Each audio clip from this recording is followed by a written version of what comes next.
ரூமில் வந்து வான்கோழி முயல் இதுக்கெல்லாம் தீவனம்லாம் போட்டுட்டு அப்போ தான் பார்த்தேன் காரில் வந்து ஏகப்பட்ட அழுக்கு.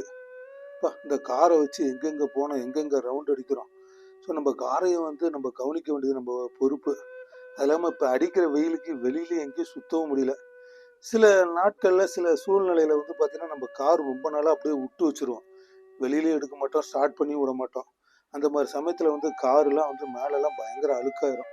சரி நம்ம கொஞ்சம் டைம் பாஸ் பண்ண மாதிரியும் ஆச்சு, நமக்கும் கொஞ்சம் வேலை இருந்த மாதிரி ஆச்சுன்னு சொல்லிட்டு தான் இன்றைக்கி வந்து காரெல்லாம் அப்படியே புழுதியெல்லாம் உதறி விட்டு தொடச்சி விட்டு தண்ணியில் வந்து இந்த ஷாம்புலாம் கலந்து நல்லா நுர வர துணியில் நனைச்சி காரெல்லாம் தொடச்சி நல்லா கழுவணும்னு வச்சுங்க, நல்லா நீட்டாக ஆயிரும். சரி இந்த மாதிரி வந்து பொழுது போகல அப்படின்னு வச்சுருங்க, நம்ம எதுவும் யோசனை பண்ணிட்டு இருக்க வேண்டாம். இந்த மாதிரி நம்ம வீட்டில் வந்து சின்ன சின்ன வேலைகள்லாம் இப்படி செய்யலாம். ஏன்னா நம்ம இந்த காரை வச்சுட்டு எத்தனை ஊரெல்லாம் ரவுண்ட் அடிக்கிறோம். காருக்கும் வந்து நம்ம மதிப்பு கொடுக்கணும். அப்படிதான் இன்னைக்கு வந்து காரெல்லாம் நல்லா கழுவிட்டு சரி இந்த மாதிரி 10 நாள் ஆனாலும் சரி 15 நாள் ஆனாலும் சரி வெளியில் கார் எடுத்துகிட்டு போயிருக்க மாட்டோம். அந்த மாதிரி சமயத்தில் வந்து நம்ம காரை வந்து கொஞ்ச நேரம் ஓட விட்டு நிறுத்தணும்னு வச்சுங்க, காரு வந்து ரொம்ப கண்டிஷனாக இருக்கும், காரு வந்து நல்லா ஓடும்.